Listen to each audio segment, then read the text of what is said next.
أعوذ بالله من الشيطان الرجيم. بسم الله الرحمن الرحيم. فمن أظلم ممن كذب على الله وكذب بالصدق إذ جاءه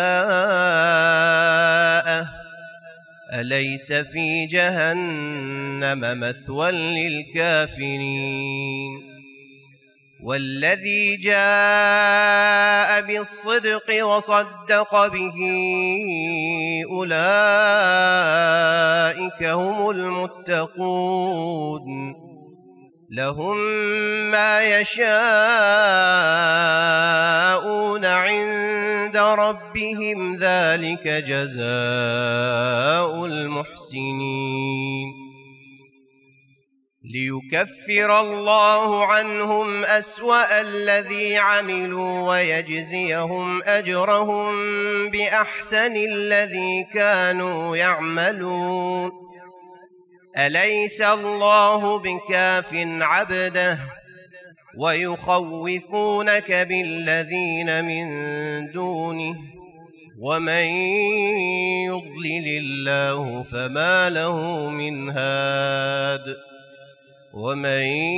يهد الله فما له من مضل أليس الله بعزيز ذي انتقام ولئن سألتهم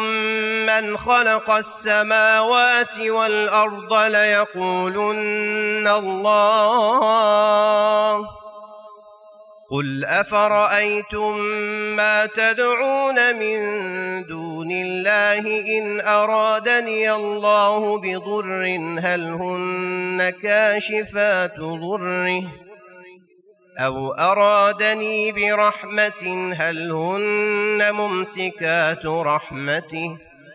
قل حسبي الله عليه يتوكل المتوكلون قل يا قوم اعملوا على مكانتكم إني عامل فسوف تعلمون من يأتيه عذاب يخزيه ويحل عليه عذاب مقيم إنا أنزلنا عليك الكتاب للناس بالحق فمن اهتدى فلنفسه ومن ضل فإنما يضل عليها وما أنت عليهم بوكيل الله يتوفى الأنفس حين موتها والتي لم تمت في منامها فيمسك التي قضى عليها الموت ويرسل الأخرى إلى أجل مسمى إن في ذلك لآيات لقوم يتفكرون أم اتخذوا من دون الله شفعاء قل أولو كانوا لا يملكون شيئا ولا يعقلون قل لله الشفاعة جميعا له ملك السماوات والأرض ثم إليه ترجعون وإذا ذكر الله وحده اشمأزت قلوب الذين لا يؤمنون بالآخرة وإذا ذكر الذين من دونه إذا هم يستبشرون قل اللهم فاطر السماوات والأرض عالم الغيب والشهادة أنت تحكم بين عبادك فيما كانوا فيه يختلفون ولو أن للذين ظلموا ما في الأرض جميعا ومثله معه لافتدوا به من سوء العذاب يوم القيامة وبدا لهم من الله ما لم يكونوا يحتسبون وبدا لهم سيئات ما كسبوا وحاق بهم ما كانوا به يستهزئون فإذا مس الإنسان ضر دعانا ثم إذا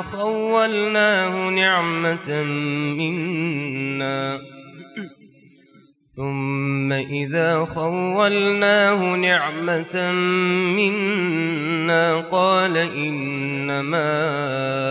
أوتيته على علم بل هي فتنة ولكن أكثرهم لا يعلمون قد قالها الذين من قبلهم فما أغنى عنهم ما كانوا يكسبون فأصابهم سيئات ما كسبوا والذين ظلموا من هؤلاء سيصيبهم سيئات ما كسبوا وما هم بمعجزين أولم يعلموا أن الله يبسط الرزق لمن يشاء ويقدر إن في ذلك لآيات لقوم يؤمنون قل يا عبادي الذين أسرفوا على أنفسهم لا تقنطوا من رحمة الله إن الله يغفر الذنوب جميعا إنه هو الغفور الرحيم وأنيبوا إلى ربكم وأسلموا له من قبل أن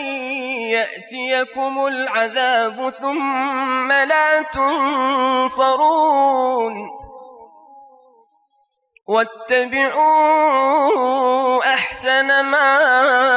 أنزل إليكم من ربكم من قبل أن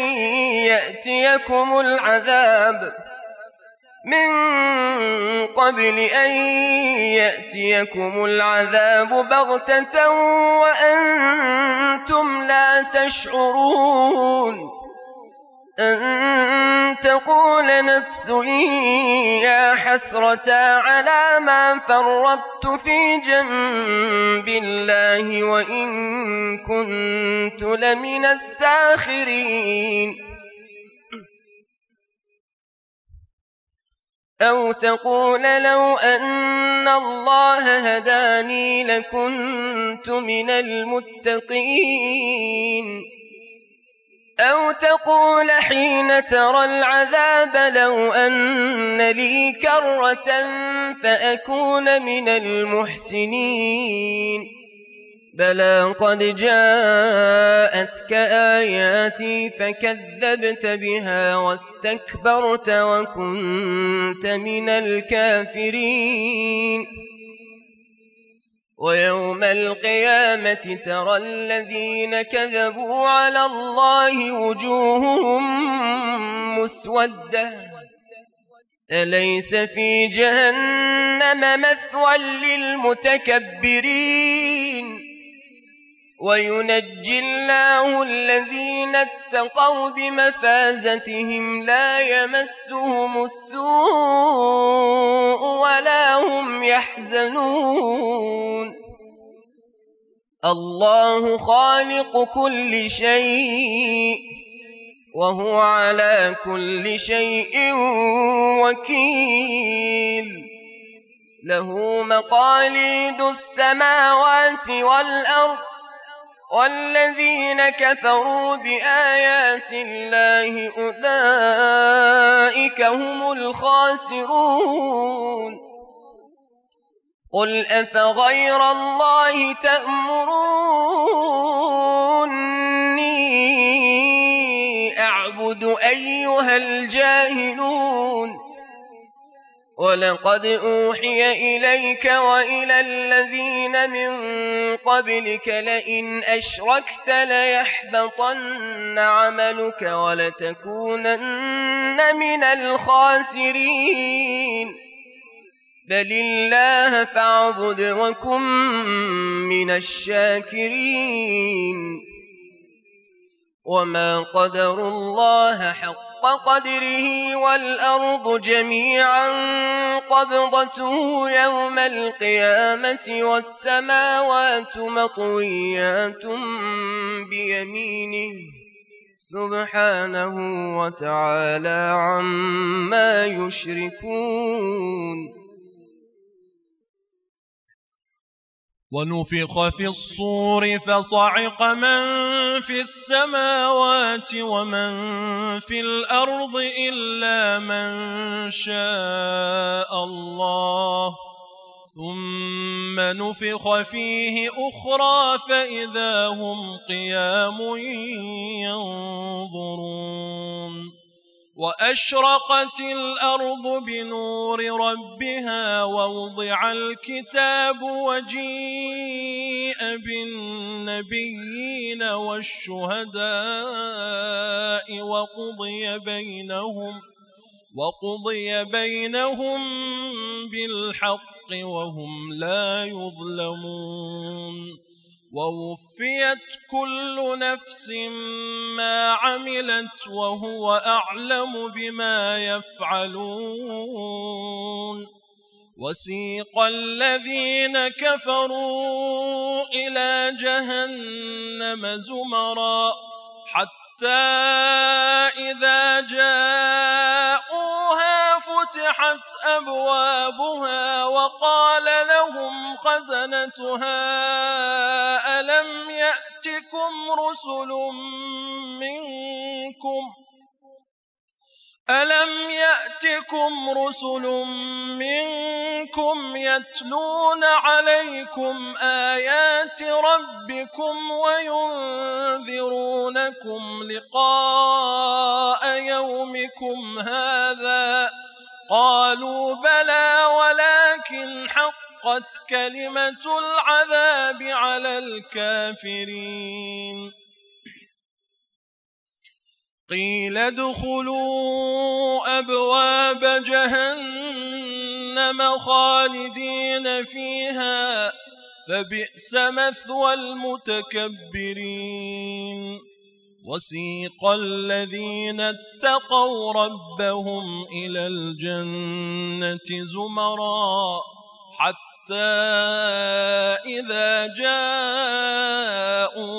وفتحت أبوابها وقال لهم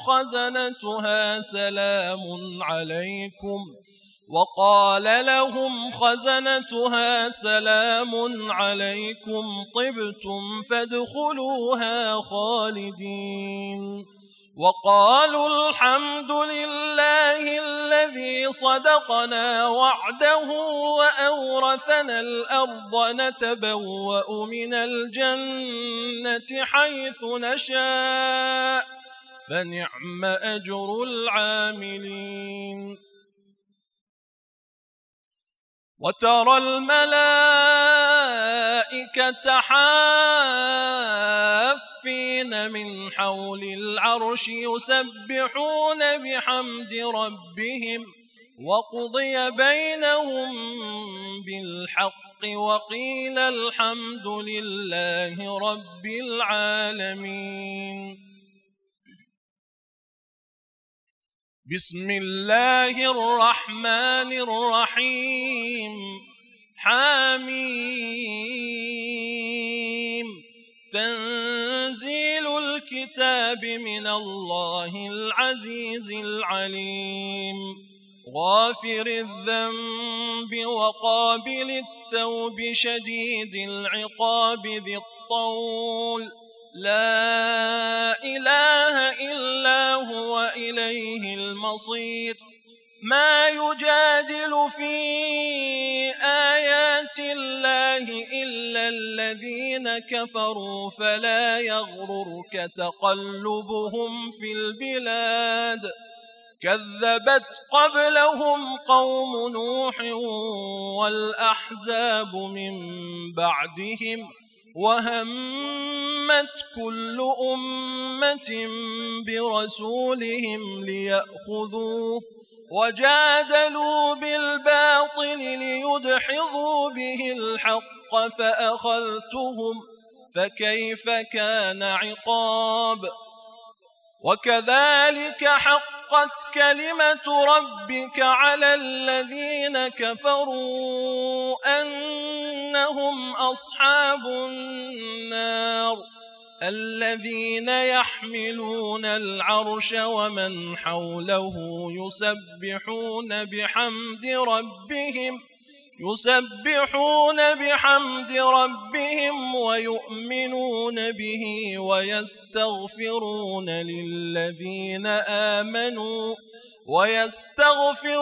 للذين آمنوا ربنا وسعت كل شيء رحمة وعلما فاغفر للذين تابوا واتبعوا سبيلك وقهم عذاب الجحيم. ربنا وأدخلهم جنات عدن التي وعدتهم ومن صلح من آبائهم وأزواجهم وذرياتهم إنك أنت العزيز الحكيم. وقهم السيئات ومن تق السيئات يومئذ فقد رحمته وذلك هو الفوز العظيم. إن الذين كفروا ينادون لمقت الله أكبر من مقتكم أنفسكم إذ تدعون إلى الإيمان فتكفرون. قالوا ربنا أمتنا اثنتين وأحييتنا اثنتين فاعترفنا بذنوبنا فهل إلى خروج من سبيل. ذلكم بأنه إذا دعي الله وحده كفرتم وإن يشرك به تؤمنوا فالحكم لله العلي الكبير. هو الذي يريكم آياته وينزل لكم من السماء رزقا وما يتذكر إلا من ينيب. فادعوا الله مخلصين له الدين ولو كره الكافرون. رفيع الدرجات ذو العرش يلقي الروح من أمره على من يشاء من عباده لينذر يوم التلاق. يوم هم بارزون لا يخفى على الله منهم شيء. لمن الملك اليوم لله الواحد القهار.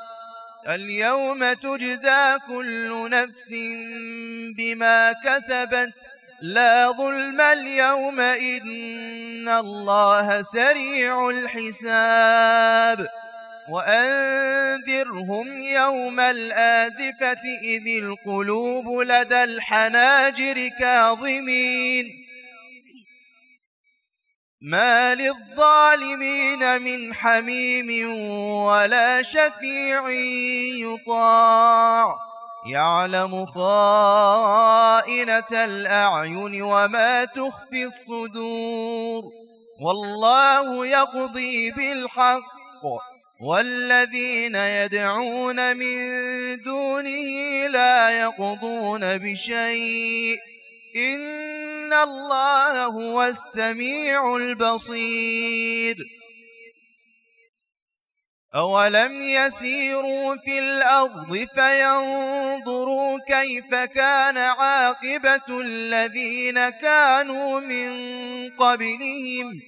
كانوا هم أشد منهم قوة وآثارا في الأرض فأخذهم الله بذنوبهم وما كان لهم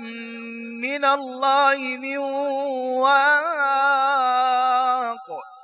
ذلك بأنهم كانت تأتيهم رسلهم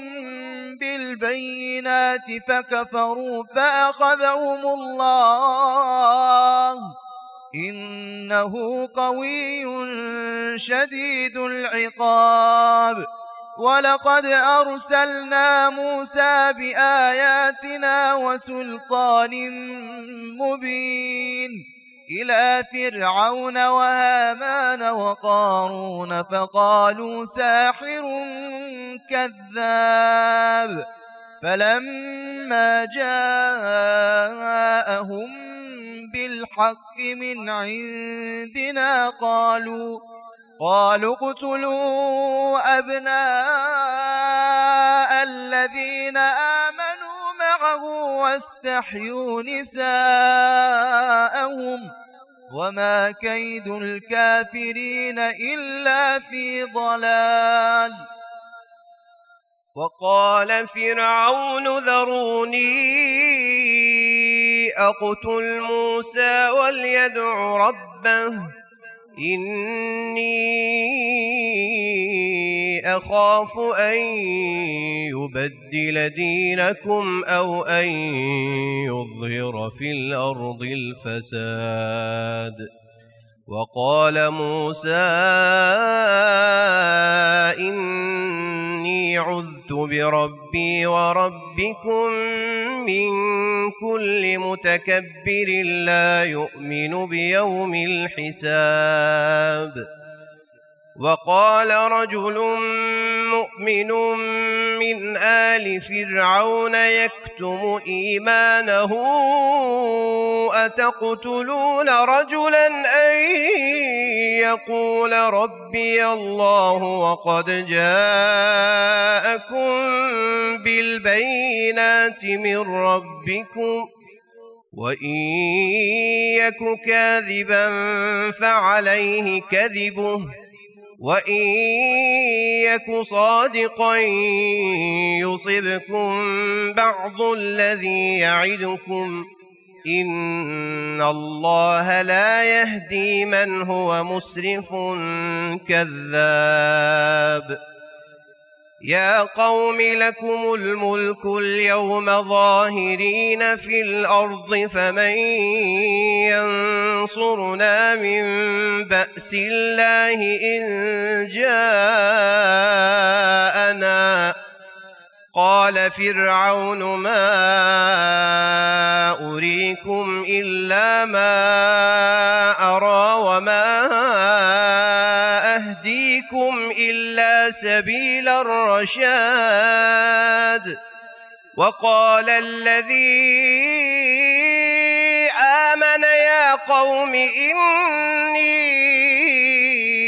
أخاف عليكم مثل يوم الأحزاب مثل دأب قوم نوح وعاد وثمود والذين من بعدهم وما الله يريد ظلما للعباد ويا قوم إني أخاف عليكم يوم التناد يوم تولون مدبرين ما لكم من الله من عاصم ومن يضلل الله فما له من هاد ولقد جاءكم يوسف من قبل بالبينات فما زلتم في شك مما جاءكم به حتى إذا هلك قلتم لن يبعث الله من بعده رسولا كذلك يضل الله من هو مسرف مرتاب الذين يجادلون في آيات الله بغير سلطان أتاهم كبر مقتا عند الله وعند الذين آمنوا كذلك يطبع الله على كل قلب متكبر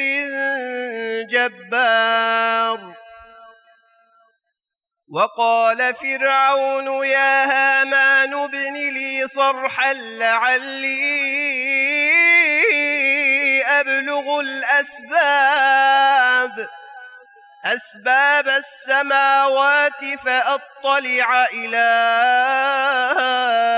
إله موسى وإني لأظنه كاذبا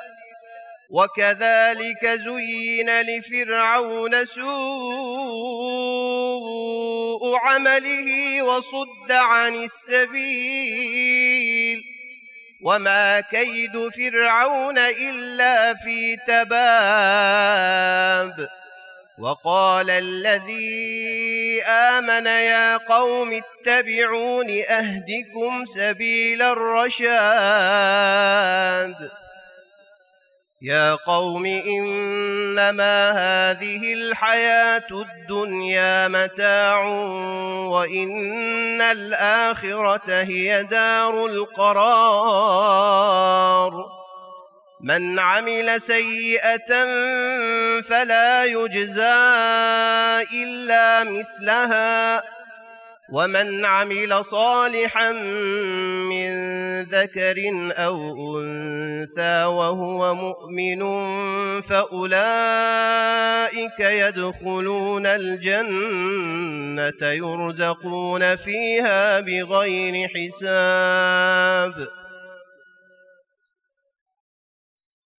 ويا قوم ما لي أدعوكم إلى النجاة وتدعونني إلى النار تدعونني لأكفر بالله وأشرك به ما ليس لي به علم وأنا أدعوكم إلى العزيز الغفار لا جرم أن ما تدعونني إليه ليس له دعوة في الدنيا ولا في الآخرة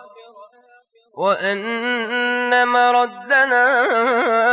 إلى الله وأن المسرفين هم أصحاب النار فستذكرون ما أقول لكم وأفوض أمري إلى الله إن الله بصير بالعباد فوقاه الله سيئات ما مكروا وحاق بآل فرعون سوء العذاب النار يعرضون عليها غدوا وعشيا ويوم تقوم الساعة أدخلوا آل فرعون أشد العذاب وإذ يتحاجون في النار فيقول الضعفاء للذين استكبروا إنا كنا لكم تبعا فهل أنتم مغنون عنا نصيبا من النار قال الذين استكبروا إنا كل فيها إن الله قد حكم بين العباد وقال الذين في النار لخزنة جهنم ادعوا ربكم يخفف عنا يوما من العذاب قالوا أولم تك تأتيكم رسلكم بالبينات قالوا بلى قالوا فادعوا وما دعاء الكافرين إلا في ضلال إنا لننصر رسلنا والذين آمنوا في الحياة الدنيا ويوم يقوم الأشهاد يوم لا ينفع الظالمين معذرتهم ولهم اللعنة ولهم سوء الدار ولقد آتينا موسى الهدى وأورثنا بني إسرائيل الكتاب هدى وذكرى لأولي الألباب فاصبر إن وعد الله حق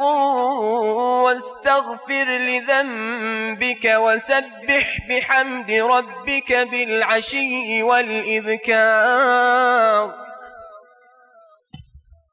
إن الذين يجادلون في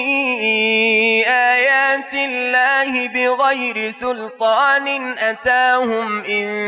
في صدورهم إلا كبر ما هم ببالغيه فاستعذ بالله إنه هو السميع البصير لخلق السماوات والأرض أكبر من خلق الناس ولكن أكثر الناس لا يعلمون وما يستوي الأعمى والبصير والذين آمنوا وعملوا الصالحات ولا المسيء قليلا ما تتذكرون إن الساعة لآتية لا ريب فيها ولكن أكثر الناس لا يؤمنون وقال ربكم ادعوني أستجب لكم إن الذين يستكبرون عن عبادتي سيدخلون جهنم داخرين الله الذي جعل لكم الليل لتسكنوا فيه والنهار مبصرا إن الله لذو فضل على الناس ولكن أكثر الناس لا يشكرون ذلكم الله ربكم خالق كل شيء لا إله إلا هو فأنى تؤفكون كذلك يؤفك الذين كانوا بآيات الله يجحدون الله الذي جعل لكم الأرض قرارا والسماء بناء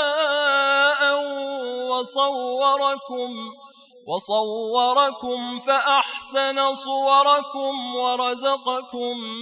من الطيبات ذلكم الله ربكم فتبارك الله رب العالمين هو الحي لا إله إلا هو فادعوه مخلصين له الدين الحمد لله رب العالمين قل إني نهيت أن أعبد الذين تدعون من دون الله لما جاءني البينات من ربي وأمرت أن أسلم لرب العالمين هو الذي خلقكم من تراب ثم من نطفة ثم من علقة ثم يخرجكم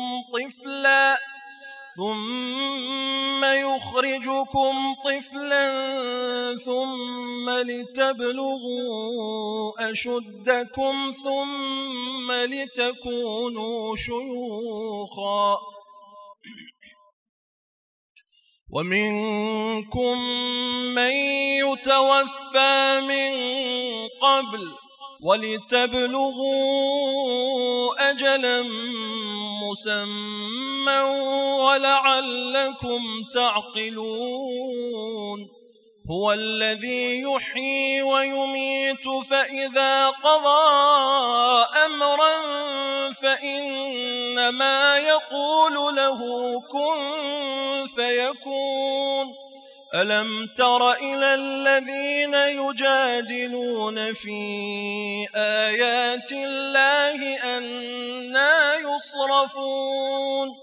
الذين كذبوا بالكتاب وبما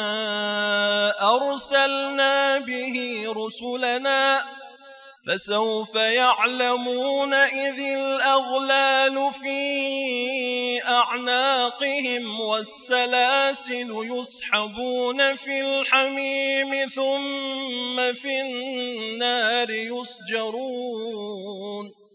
ثم قيل لهم أين ما كنتم تشركون من دون الله قالوا ضلوا عنا بل لم نكن ندعو من قبل شيئا كذلك يضل الله الكافرين ذلكم بما كنتم تفرحون في الأرض بغير الحق وبما كنتم تمرحون ادخلوا أبواب جهنم خالدين فيها فبئس مثوى المتكبرين فاصبر إن وعد الله حق فإما نرينك بعض الذي نعدهم أو نتوفينك فإلينا يرجعون ولقد أرسلنا رسلا من قبلك منهم من قصصنا عليك ومنهم من لم نقصص عليك وما كان لرسول أن يأتي بآية إلا بإذن الله فإذا جاء أمر الله قضي بالحق وخسر هنالك المبطلون الله الذي جعل لكم الأنعام لتركبوا منها ومنها تأكلون ولكم فيها منافع ولتبلغوا عليها حاجة في صدوركم وعليها وعلى الفلك تحملون ويريكم آياته فأي آيات الله تنكرون أفلم يسيروا في الأرض فينظروا كيف كان عاقبة الذين من قبلهم كانوا أكثر منهم وأشد قوة وآثارا في الأرض فما أغنى عنهم ما كانوا يكسبون فلما جاءتهم رسلهم بالبينات فرحوا بما عندهم من العلم وحاق بهم ما كانوا به يستهزئون فلما رأوا بأسنا قالوا آمنا بالله وحده وكفرنا بما كنا به مشركين فلم يك ينفعهم إيمانهم لما رأوا بأسنا سنة الله التي قد خلت في عباده وخسر هنالك الكافرون بسم الله الرحمن الرحيم حميم تنزيل من الرحمن الرحيم كتاب فصلت آياته قرآنا عربيا لقوم يعلمون بشيرا ونذيرا فأعرض أكثرهم فهم لا يسمعون وقالوا قلوبنا في أكنة مما تدعونها إليه وفي آذاننا وقر ومن بيننا وبينك حجاب فاعمل إننا عاملون قل إنما أنا بشر مثلكم يوحى إلي أنما إلهكم إله واحد فاستقيموا إليه واستغفروه وويل للمشركين الذين لا يؤتون الزكاة وهم بالآخرة هم كافرون إن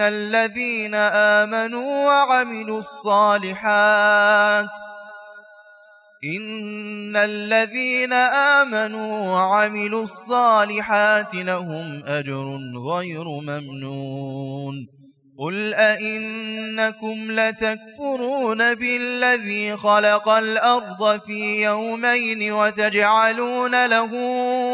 أندادا ذلك رب العالمين وجعل فيها رواسي من فوقها وبارك فيها وقدر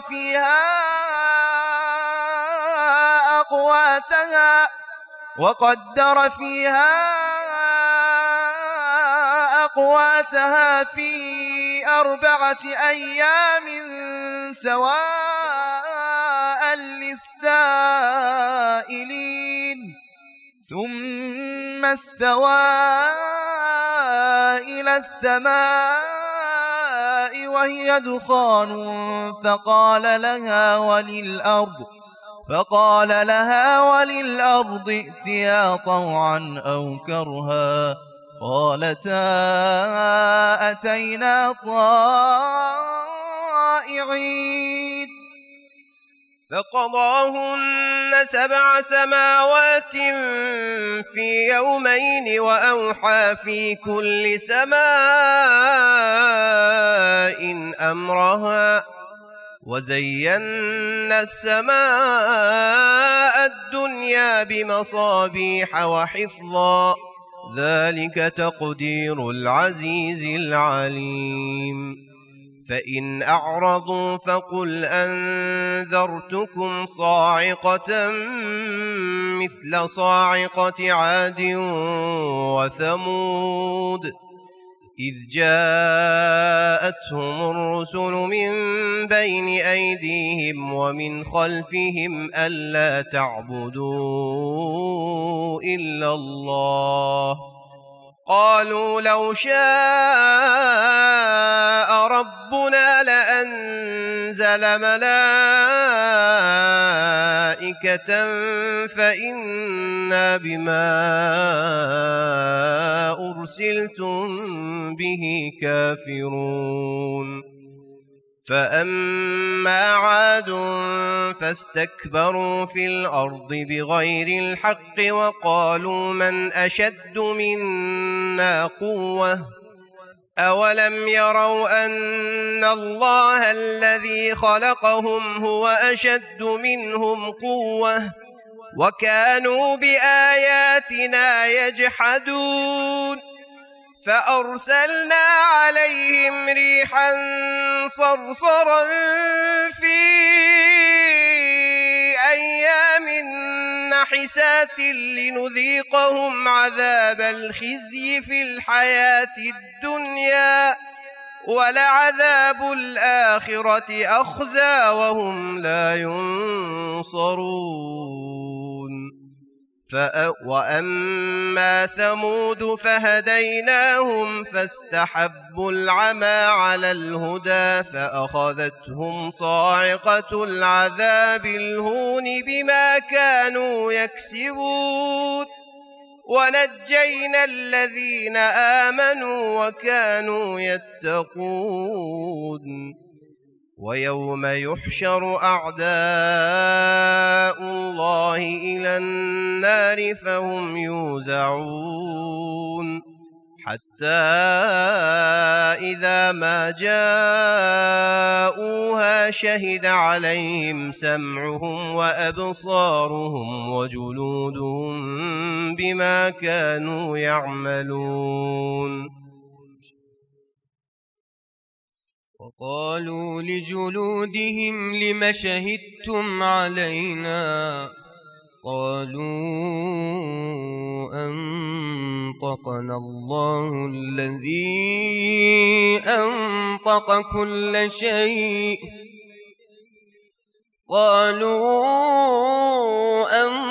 أنطقنا الله الذي أنطق كل شيء وهو خلقكم أول مرة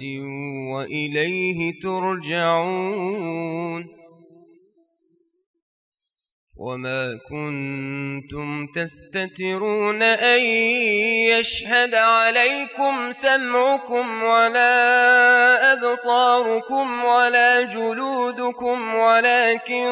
ظننتم أن الله لا يعلم كثيرا مما تعملون وذلكم ظنكم الذي ظننتم بربكم أرداكم فأصبحتم من الخاسرين فإن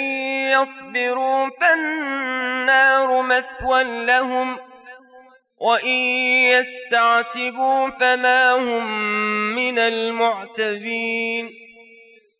وقيضنا لهم قرناء فزينوا لهم ما بين أيديهم وما خلفهم وحق عليهم القول في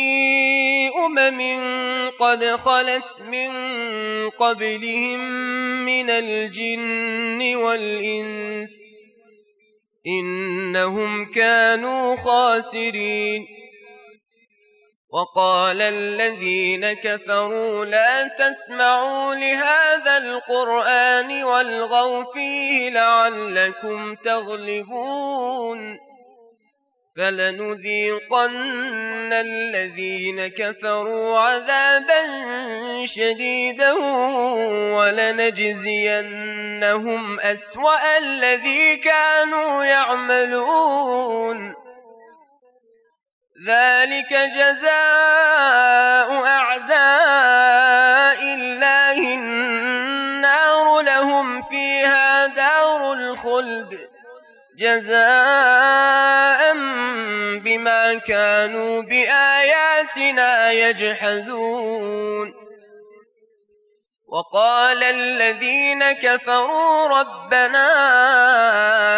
أرنا الذين أضلانا من الجن والإنس نجعلهما تحت أقدامنا ليكونا من الأسفلين.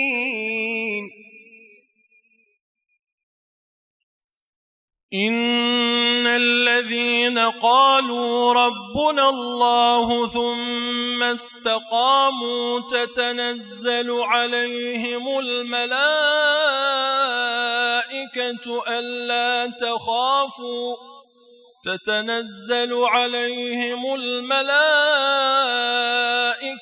ألا تخافوا ولا تحزنوا وأبشروا بالجنة التي كنتم توعدون نحن أولياؤكم في الحياة الدنيا وفي الآخرة ولكم فيها ما تشتهي أنفسكم ولكم فيها ما تدعون نزلا من غفور رحيم. ومن أحسن قولا ممن دعا إلى الله وعمل صالحا وقال إنني من المسلمين. ولا تستوي الحسنة ولا السيئة ادفع بالتي هي أحسن فإذا الذي بينك وبينه عداوة كأنه ولي حميم وما يلقاها إلا الذين صبروا وما يلقاها إلا ذو حظ عظيم. وإما ينزغنك من الشيطان نزغ فاستعذ بالله إنه هو السميع العليم. ومن آياته الليل والنهار والشمس والقمر لا تسجدوا للشمس ولا للقمر واسجدوا لله الذي خلقهن إن كنتم إياه تعبدون. فإن استكبروا فالذين عند ربك يسبحون له بالليل والنهار وهم لا يسأمون. سجود. يستحب في هذا السجود القول لا إله إلا الله حقا حقا، لا إله إلا الله إيمانا وتصديقا، لا إله إلا الله عبودية ورقا، سجدت لك يا رب تعبدا ورقا، لا مستنكفا ولا مستكبرا، بل أنا عبد ذليل ضعيف خائف مستجير، سبحان ربي الأعلى وبحمده، اللهم صل على محمد وآل محمد.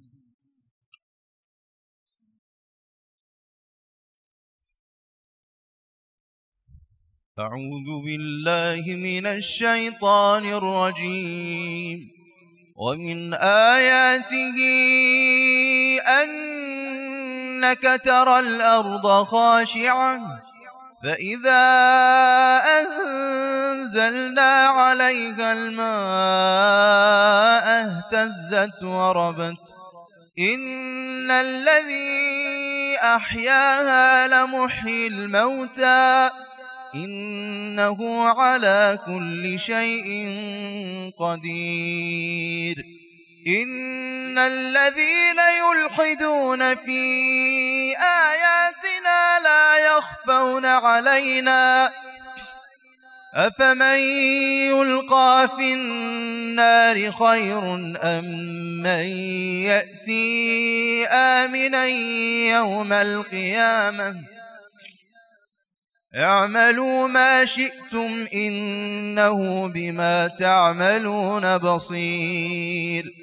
إن الذين كفروا بالذكر لما جاءهم وإنه لكتاب عزيز لا يأتيه الباطل من بين يديه ولا من خلفه تنزيل من حكيم حميد. ما يقال لك إلا ما قد قيل للرسل من قبلك إن ربك لذو مغفرة وذو عقاب أليم. ولو جعلناه قرآنا أعجميا لقالوا لولا فصلت آياته أعجمي وعربي قل هو للذين آمنوا هدى وشفاء والذين لا يؤمنون في آذانهم وقر وهو عليهم عمى أولئك ينادون من مكان بعيد. ولقد آتينا موسى الكتاب فاختلف فيه ولولا كلمة سبقت من ربك لقضي بينهم وإنهم لفي شك منه مريب. من عمل صالحا فلنفسه ومن أساء فعليها وما ربك بظلام للعبيد. صدق الله العلي العظيم.